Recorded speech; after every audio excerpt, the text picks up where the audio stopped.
In the summer of 1944, the fighting in Normandy was no longer defined by breakthrough, but by compression. The Allied landings had succeeded. The beachhead existed. The German response had failed to throw it back into the sea.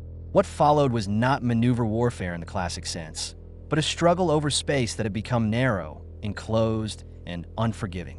The hedgerow country of Normandy was not terrain in the abstract. It was structure, sunken lanes, earthen banks reinforced by roots and stone, fields bordered by walls thick enough to stop a vehicle, high enough to block line of sight, and irregular enough to defeat standard planning assumptions. For armored formations, this environment did not merely complicate movement, it redefined it. German Panzer doctrine was built around visibility, tempo, and coordinated mass. Tanks were intended to operate with mutual support, advancing in formations that allowed overlapping fields of fire, lateral movement, and rapid reaction. Normandy denied all three. The bocage reduced engagement ranges to tens of meters. Lateral maneuver was replaced by linear advance along roads and lanes. Every movement became channelized. Every column became predictable. By July 1944, German armored units in Normandy were already operating under strain. Losses from the air campaign had reduced strength. Fuel was scarce. Replacement vehicles arrived slowly and often without trained crews. Units such as the Panzer Division and elements of the 2nd Panzer Division were no longer cohesive instruments of maneuver, but collections of surviving vehicles and crews committed piecemeal to delay an Allied advance that could not be stopped outright. In this environment, the question was no longer how to defeat the enemy in open battle. It was how to survive contact long enough to impose cost. Along a secondary road bordered by high hedgerows, a German column advanced under orders that assumed forward progress was still possible. The column was not large. A mix of armored vehicles, support trucks, and infantry riding mounted where space allowed. The plan, such as it was, relied on speed. Pass through the danger zone quickly. Avoid prolonged contact. Do not halt unless forced. The positioning plan that accompanied this movement was conventional. Led vehicles forward. Infantry close behind. Support elements following at intervals calculated for normal road conditions. What it did not account for was the loss of flexibility inherent in the terrain. Once committed to the lane, the column could not disperse. Vehicles could not turn around easily. Passing was impossible. Withdrawal required time the system did not have. Opposing this movement was not a massed force. It was a small Allied element operating with a specific understanding of the environment. The position they selected did not dominate terrain in the traditional sense. It controlled a constraint. The lane narrowed at a slight bend. High hedgerows closed in on both sides. The road surface was uneven, bordered by soft earth that could not support a heavy vehicle attempting to leave the lane. Visibility was limited to the distance of the bend itself. Beyond it, the column could not see. This was not an ambush site chosen for dramatic effect. It was chosen because geometry removed alternatives. The Allied force did not attempt to cover the entire approach. They focused on a single point, the head of the column. The technical anchor of the engagement was not firepower. It was immobilization. When a lead armored vehicle was hit, it was not destroyed outright. It was disabled, tracks damaged, mobility lost. The vehicle stopped at the narrowest point of the lane. It cannot be pushed aside. There was no room. The hedgerows prevented lateral movement. The road behind filled instantly. At that moment, the column ceased to be a formation. It became a queue. German doctrine assumed that losses could be absorbed through maneuver. A damaged vehicle could be bypassed. The column could spread out. Infantry could deploy.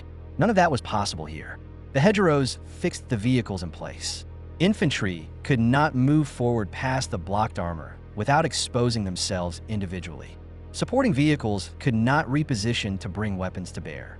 Every second the column remained stationary consumed resources. Engines idled, fuel burned. Radio traffic increased as commanders attempted to understand a situation that no longer matched their maps. Orders were issued based on assumptions that had already expired. The Allied position did not seek to annihilate the column immediately. Fire was controlled. Target selection was deliberate. Vehicles that attempted to reverse were engaged. Support trucks were hit when they tried to move forward. Infantry attempting to dismount were taken under fire from positions they could not clearly identify. The bocage amplified every action. Sound echoed unpredictably. Smoke lingered. Confusion multiplied. The German response followed doctrine as long as doctrine could be applied. Attempts were made to deploy infantry, to bring up anti-tank guns, to call for support from adjacent units. Each attempt collided with the same constraint. There was no space. Bringing up additional vehicles only increased congestion. Artillery could not be brought to bear effectively because observation was limited. Air support was unavailable. Withdrawal was theoretically possible, but required coordinated movement that the narrow lane could not accommodate under fire. The positioning plan that had been mocked earlier by German commanders reviewing Allied dispositions now revealed its logic. It did not attempt to dominate the battlefield. It sought to dominate the sequence of movement. Once the column was halted, time became the enemy. Not time in the abstract, but time measured in fuel consumption, exposure, and degradation of command coherence. The longer the vehicles remained immobilized, the more vulnerable they became to incremental losses that could not be replaced. As the engagement continued, the destruction of individual vehicles compounded the blockage. A burning truck further down the column made reversing impossible. A destroyed half-track eliminated the ability to redistribute infantry. Each loss reduced options rather than combat power alone. This was not a dramatic clash of armor. It was a mechanical failure induced by terrain and timing. The psychological effect followed the physical one. Crews trapped in vehicles under intermittent fire lost situational awareness. Orders to advance conflicted with the reality of a blocked road. Orders to withdraw could not be executed without exposing vehicles to fire in reverse. Initiative collapsed, not because of fear, but because there was no viable action to take. By the time the column was effectively destroyed as a fighting force, the Allied unit had not revealed its full strength. It did not need to. The environment had done most of the work. This engagement did not alter the strategic balance in Normandy on its own. It did not stop the Allied advance. It did not eliminate a division, but it demonstrated a pattern that would repeat across the theater. German armored formations, designed for fluid maneuver, were being forced into conditions where movement itself became hazardous. The destruction of the column was not the result of superior numbers or overwhelming firepower. It was the outcome of a positioning decision that aligned with the physical limits of the environment. A plan that appeared passive, even incorrect, when judged by traditional metrics, proved effective because it transformed the enemy's strength into a liability. As operations continued in Normandy, this logic reappeared again and again. Roads became traps. Lanes became kill zones. Hedgerows replaced open fields as the defining feature of combat. German attempts to restore mobility encountered the same barriers repeatedly. What mattered was no longer how many tanks could be brought to the fight, but whether those tanks could move at all. And in Normandy, movement had become conditional. The engagement along that lane was not an anomaly.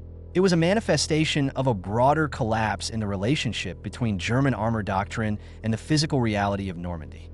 Each subsequent attempt to restore operational coherence encountered the same constraint, repeated in different locations with minor variations but identical outcomes. German commanders understood the problem in fragments. Reports spoke of blocked roads, of columns halted by single losses, of infantry unable to deploy effectively. What they lacked was a framework to integrate these observations into a systemic diagnosis. Doctrine still assumed that obstruction was temporary, that friction could be overcome through persistence or local superiority. In Normandy, friction was not incidental. It was structural. The bocage imposed a geometry that favored interruption over destruction. A tank destroyed in open terrain reduced combat power. A tank immobilized in a sunken lane eliminated movement. The second effect was disproportionately more damaging. It did not degrade a unit. It paralyzed it. This shifted the meaning of success at the tactical level. Allied units no longer needed to seek decisive engagements. They needed to force contact at points where movement was already constrained. A destroyed vehicle was useful. A disabled one, blocking passage, was decisive. German attempts to adapt followed predictable lines. Engineers were brought forward to breach hedgerows. Infantry were tasked with clearing flanks before armored movement. Columns were broken into smaller packets to reduce congestion. Each adjustment addressed a symptom while leaving the underlying condition unchanged. Smaller packets still depended on the same roads. Engineers required time and security they could not be guaranteed. Infantry moving ahead without armor face fire they could not suppress. Fuel compounded the problem. By mid, 1944, German armored units operated under strict consumption limits. Every detour increased burn rate. Every halt consumed reserves intended for movement. Vehicles idling in lanes burned fuel without advancing. Once fuel levels dropped below a threshold, options collapsed. A tank without fuel was not a delayed asset. It was an obstacle. The Allied response did not require detailed intelligence. It required recognition of inevitability. Roads would be used because they had to be used. Columns would form because dispersion was impossible. Immobilization would propagate backward because there was nowhere to go. As the campaign progressed, German columns began to move at night to reduce exposure. Darkness, however, amplified the same constraints. Navigation errors increased. Recovery operations became more difficult. Vehicles slipped into ditches they could not exit. A single mistake in darkness could block a route until daylight, extending vulnerability rather than reducing it. Attempts to coordinate movement across multiple routes failed for similar reasons. Secondary roads lacked load capacity. Bridges limited weight. Bottlenecks shifted location but did not disappear. The system remained brittle. The cumulative effect was erosion of operational tempo. German armored forces were no longer able to choose when and where to engage. They reacted to contact rather than initiating it. Each engagement further reduced mobility, making subsequent movement even more constrained. The column destroyed in that lane represented a microcosm. It showed how a force designed to generate momentum could be forced into a static condition where momentum became irrelevant. The wrong positioning plan, as it had been labeled, was wrong only if judged against an outdated model of maneuver. Judged against the actual constraints of Normandy, it was precise. By late July, this pattern had scaled upward. Divisions that had once maneuvered freely now planned movement in terms of kilometers per day rather than hours. The margin for error narrowed. Recovery assets lagged behind combat units. Commanders issued orders with shrinking confidence that they could be executed as written. At that point, German armored operations in Normandy were no longer about counterattack. They were about delay. Delay consumed fuel. Delay consumed equipment. Delay consumed crews. The system fed on itself. What had begun as a local failure of movement became a theater-wide condition. Allied forces exploited it not through brilliance, but through consistency. They repeated the same logic across hundreds of small engagements. Block, delay, force congestion. Let time and physics do the rest. The destruction of Panzer columns in Normandy did not occur because German crews forgot how to fight. It occurred because the environment removed the assumptions that made their way of fighting viable. And once those assumptions were gone, no amount of courage or experience could restore them. This realization did not arrive as a single moment of clarity. It emerged slowly through accumulated reports that described the same outcome in different words. Vehicles lost not in battle, but to circumstance. Units delayed not by enemy strength, but by geometry. Orders fulfilled on paper, yet rendered meaningless by conditions on the ground. German armor doctrine had always relied on elasticity. The ability to absorb shock, reorient, and resume movement was central to its logic. In Normandy, elasticity was consumed faster than it could be regenerated. Each engagement removed a fraction of that flexibility. Each blocked road reduced the number of viable options. Eventually, the system reached a point where no reorientation remained possible. This shift altered command behavior. Decisions became increasingly conservative, not out of caution, but out of necessity. Movement required certainty. Certainty no longer existed. Commanders hesitated not because they lacked initiative, but because every initiative carried irreversible cost. Once a column committed to a route, withdrawal was often more dangerous than continuation. Allied forces recognized this asymmetry. They did not need to match German armor vehicle for vehicle. They needed to influence where and how it moved. Fire was applied not to break through, but to arrest motion. Artillery concentrations were planned around junctions, curves, and choke points. Air attacks targeted the same locations. The objective was consistency, not annihilation. This consistency created predictability of outcome. A German unit entering a confined sector could expect delay. Delay increased exposure. Exposure led to loss. Loss further reduced mobility. The cycle reinforced itself. Attempts to restore mobility through mass proved counterproductive. Concentration increased congestion. Congestion increased vulnerability. A strength under open field assumptions became a liability under enclosed conditions. The very density that once enabled breakthrough now ensured paralysis. The consequences extended beyond the immediate tactical level. Logistics began to fracture. Supply schedules slipped. Ammunition arrived late or not at all. Fuel deliveries were interrupted repeatedly. Maintenance cycles were disrupted. Crews improvised repairs with diminishing effectiveness. Equipment that might have been recoverable earlier became permanent losses. Morale followed the material condition. Crews understood when they were being asked to move without realistic expectation of success. Fatigue accumulated. Confidence eroded. This was not collapse through panic, but through attrition of belief in the system's ability to function. By the time Allied forces began large-scale exploitation operations, the outcome had already been shaped. German armored units could still fight. They could still inflict casualties. What they could no longer do was maneuver in a way that altered the trajectory of the campaign.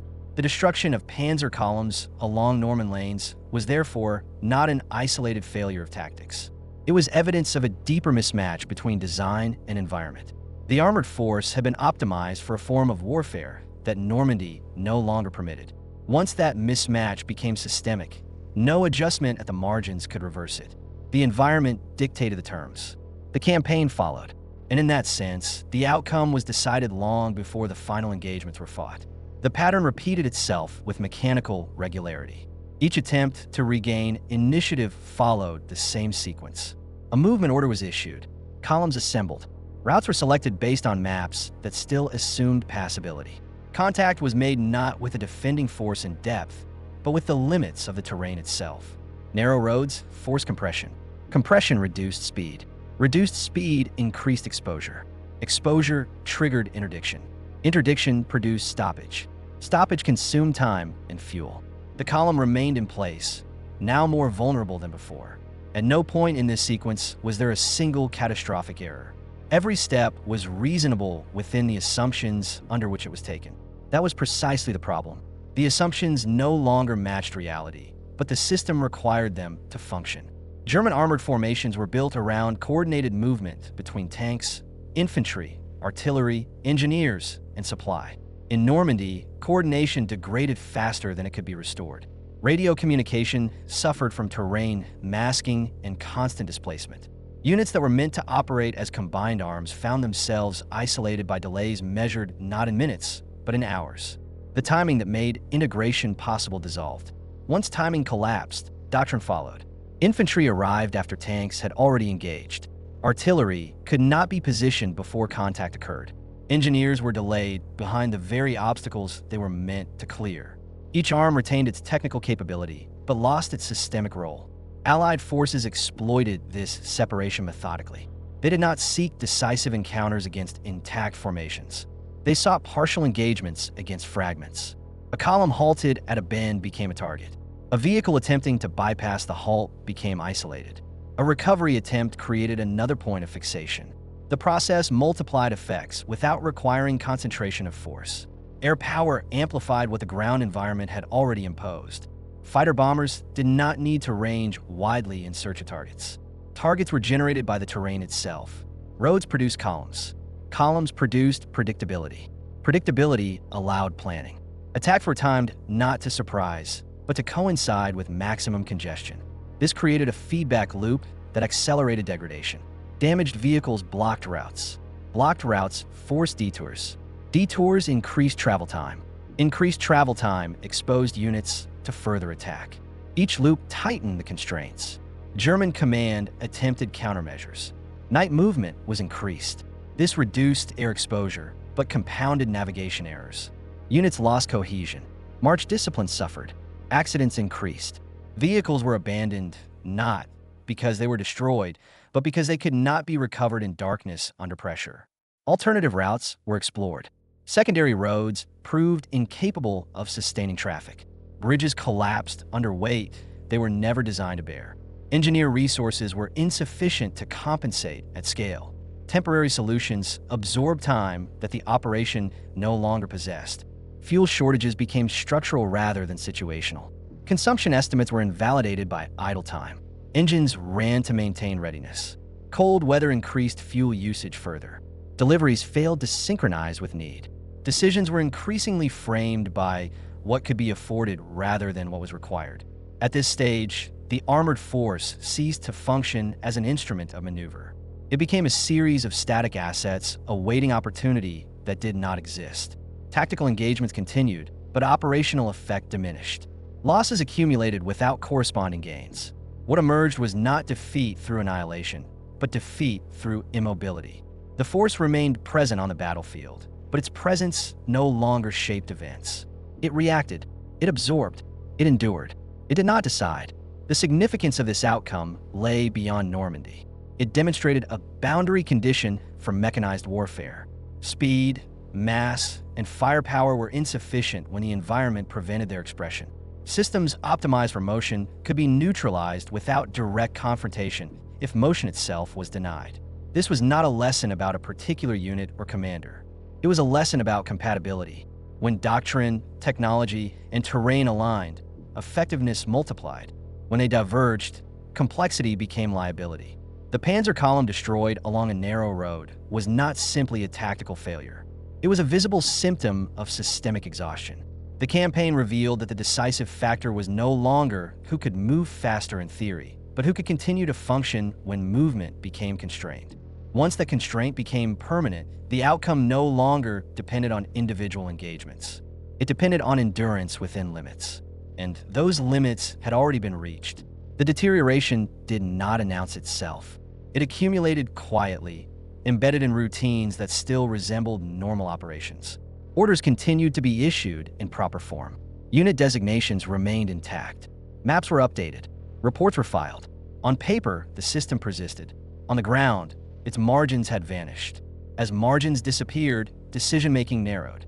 Commanders no longer selected among multiple viable courses of action. They selected among remaining possibilities, each constrained by the same factors. The question shifted from how to exploit success to how to avoid irreversible loss. This shift was not ideological. It was mechanical. Attempts to restore tempo focused on local breakthroughs. A village cleared. A road reopened. A junction briefly secured. Each success generated a temporary increase in movement, immediately followed by renewed congestion. The system absorbed the gain without transforming it. The flow did not resume. It pulsed and stopped again. This pattern exposed a critical asymmetry. The attacking force required continuity to convert action into effect. The defending force required only interruption. Every interruption, no matter how small, imposed cumulative cost on the attacker. No equivalent cost was imposed on the defender by the mere act of holding. The engagement that destroyed the armored column was understood afterward as a dramatic event. In reality, it was an endpoint. By the time the column was fixed in place and struck, the decisive conditions had already been established. The outcome was determined by the inability to maneuver, not by the fire that followed. This distinction mattered. Firepower remained lethal. Armor remained formidable. Crews remained trained. None of these attributes were negated. They were rendered irrelevant by context. Capability without mobility became inventory. As the campaign progressed, the gap between planned and actual movement widened. Schedules lost meaning. Synchronization failed. Units arrived at objectives after their relevance had expired. Others reached positions too early and waited, consuming resources while exposed. Waiting became the dominant activity. Waiting for fuel. Waiting for clearance. Waiting for orders that no longer matched the situation. Waiting increased vulnerability without producing advantage. In this environment, initiative inverted. The force that could afford to wait controlled the tempo. The force that could not was compelled to act prematurely under unfavorable conditions. Action became a liability. The broader implication extended beyond the immediate theater. Mechanized warfare had been built on the premise that momentum could overwhelm resistance. Normandy demonstrated that momentum itself was conditional. When infrastructure, terrain, and interdiction converged, momentum decayed faster than it could be regenerated. This was not a failure of courage or competence. It was a failure of fit. Systems optimized for one environment encountered another in which their defining strengths produced exposure rather than advantage. The destroyed column was therefore not an anomaly. It was representative. It showed how modern forces could be neutralized without direct engagement, by forcing them to operate continuously at the edge of their tolerances until collapse occurred through accumulation. By the time recognition followed, adjustment was no longer possible. The conditions that required change also prevented it. Reconfiguration demanded time. Time demanded fuel. Fuel demanded movement. Movement demanded access that no longer existed. The process closed on itself. What remained was a force still capable of fighting, but no longer capable of shaping the fight. It could inflict losses. It could resist. It could withdraw. It could not restore initiative. In that sense, the engagement marked a transition rather than a conclusion. It signaled the point at which armored warfare, as conceived in earlier campaigns, encountered a limit that could not be overcome by refinement alone. Beyond that point, success would depend less on the concentration of power and more on the management of constraints. And those constraints were now dominant. They imposed a ceiling on what action could achieve. No increase in effort could raise that ceiling once the underlying conditions remained unchanged. After the destruction of the column, the pattern did not reverse. It stabilized. Movement became episodic rather than continuous. Advances were measured in short displacements, followed by enforced pauses. Each pause degraded cohesion further. Crews dispersed to conserve fuel. Vehicles were shut down to preserve engines. Security thinned. The force existed, but it no longer behaved as a single organism. This fragmentation altered command behavior. Orders were written with greater caution. Objectives were framed as conditional. Language shifted from certainty to contingency. The tempo of planning slowed, not because of hesitation, but because the environment punished haste more severely than delay. At lower levels, adaptation was pragmatic. Crews learned which roads could bear weight and which could not. They memorized choke points. They anticipated delays as a constant rather than an exception. But adaptation at this scale could not restore operational coherence. It merely allowed survival within narrowing bounds. The defending force, by contrast, benefited from predictability. Once movement corridors were identified, they could be monitored, interdicted, and revisited. Fire plans did not need to be imaginative. They needed to be persistent. The same locations generated effects repeatedly because the attacker had no alternatives. Over time, this predictability fed into a broader erosion of initiative. Even when opportunities appeared, exploiting them required a degree of freedom that no longer existed. A gap in the line was meaningless if it could not be reached without exhausting fuel reserves or exposing support elements. Opportunity detached from feasibility. This detachment redefined success. Tactical victories lost their strategic value. Ground could be taken, but not held without disproportionate cost. Enemy units could be engaged, but not pursued. The campaign entered a phase where outcomes were no longer decisive, only consumptive. In such a phase, losses mattered differently. A destroyed vehicle was not simply a reduction in strength. It was a reduction in capacity to absorb further friction. Each loss narrowed tolerance. Each narrowing made subsequent action more expensive. The system did not collapse abruptly. It thinned. It shed options. It shed redundancy. Eventually, it shed purpose. By then, the environment dictated behavior more completely than command intent. The battlefield no longer responded to initiative. It responded to constraints. Movement occurred where permitted. Action occurred where forced. Everywhere else, inertia prevailed. The engagement that had once been interpreted as a failure of positioning or judgment revealed itself, in retrospect, as an expression of this deeper condition. The positioning was wrong only in the sense that the system could no longer support it. Judgment failed only because the assumptions underpinning it were obsolete. This recognition arrived too late to alter the outcome. It arrived at a point when adaptation required resources already consumed.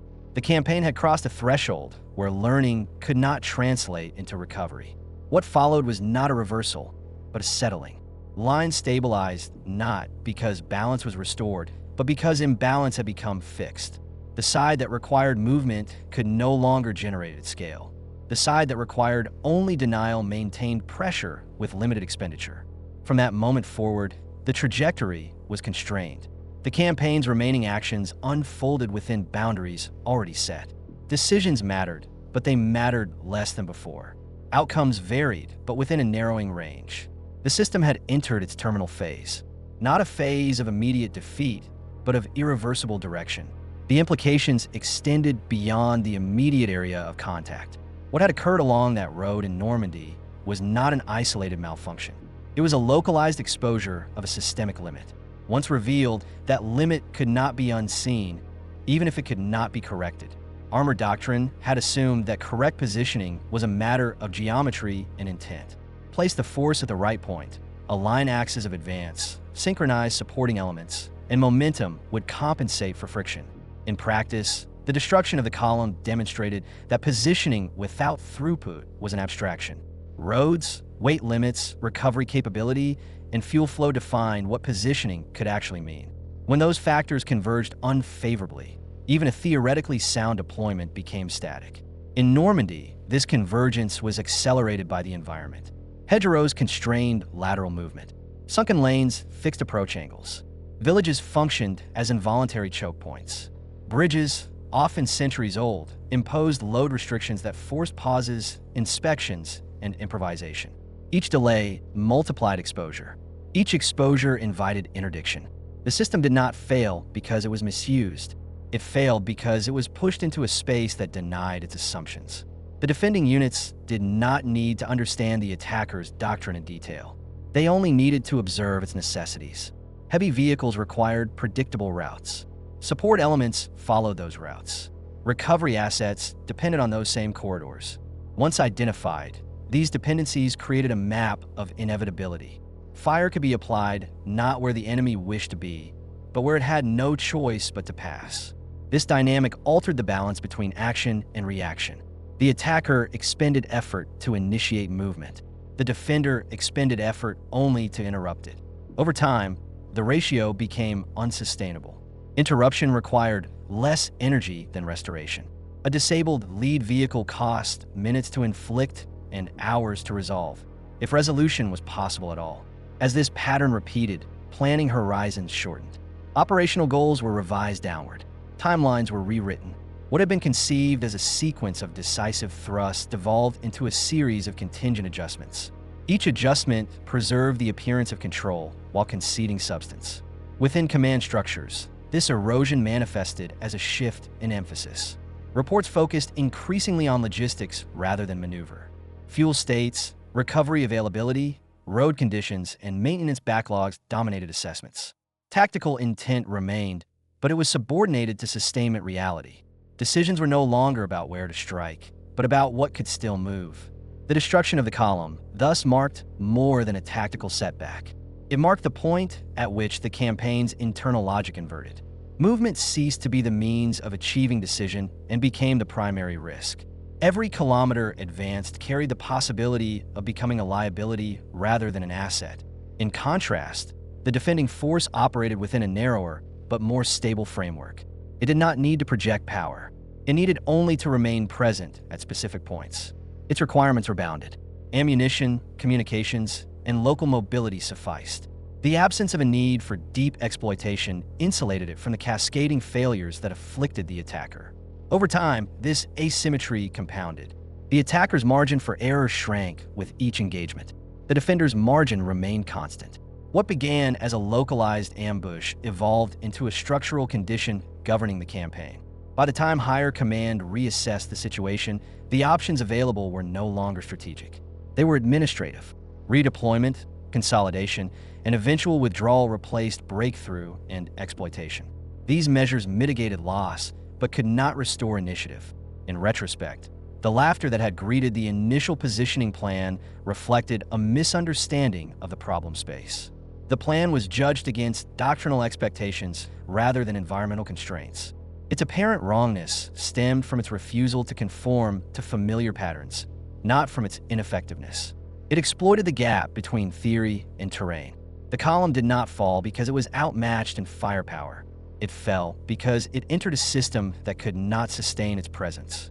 Once inside, its destruction was less a battle than a process, unfolding according to conditions already in place. And once that process had begun, no adjustment in posture or intent could fully arrest it. What unfolded on that Norman road belongs to a wider pattern that became increasingly visible as the war progressed into its final phase. It revealed a shift not in tactics, but in the conditions under which tactics could still matter. By 1944, The war in Western Europe was no longer decided primarily by brilliance of maneuver or by isolated moments of battlefield initiative. It was decided by whether entire systems could remain coherent under sustained pressure. Armored warfare, which had once thrived on speed and shock, was now constrained by infrastructure that had never been designed to support continuous mechanized mass. Roads, bridges, repair capacity, fuel distribution, and command latency imposed limits that doctrine alone could not overcome. The episode in Normandy demonstrated that incorrect positioning, as it was perceived at the time, was often a misreading of purpose. What appeared to be a flawed defensive choice made sense only when evaluated against the mechanics of movement rather than the ideals of maneuver.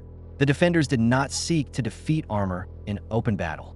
They sought to deny it the conditions required to function as a system.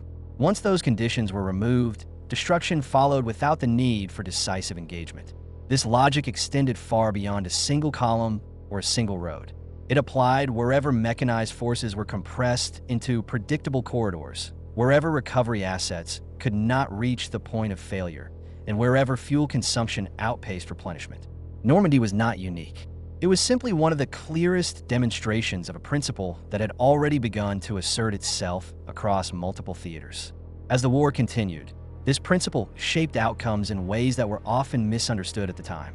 Commanders spoke of missed opportunities, delayed advances, or unexpected resistance. In reality, many of these frustrations stemmed from structural saturation. Systems designed for rapid exploitation were being forced to operate in environments that imposed cumulative friction faster than it could be resolved. The destruction of the Panzer column did not alter the course of the war by itself. Its significance lay in what it revealed. It showed that the margin between operational success and systemic failure had narrowed to the point where geography, infrastructure, and logistics exerted decisive influence. Initiative could still be seized, but it could not always be sustained. Momentum could still be generated, but it could not always be converted into lasting advantage. For the defenders, this marked a form of maturity in modern warfare. Victory no longer required symmetrical strength or constant counterattack. It required an understanding of where the enemy's system would break under its own weight. By holding those points, even imperfectly, they could force outcomes disproportionate to their local strength. In a broader historical frame, this episode illustrates the transition from wars decided by maneuver to wars constrained by throughput. The decisive questions were no longer solely where forces were placed, but whether they could be supplied, repaired, coordinated, and withdrawn without collapse. When those answers turned negative, battlefield outcomes became inevitable regardless of intent.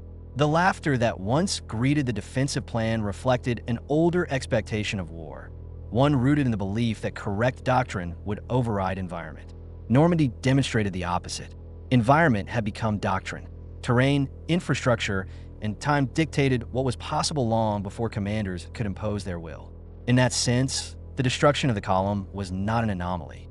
It was a symptom of a war that had entered a phase where systems failed before armies did, and where the inability to move became more decisive than the ability to fight.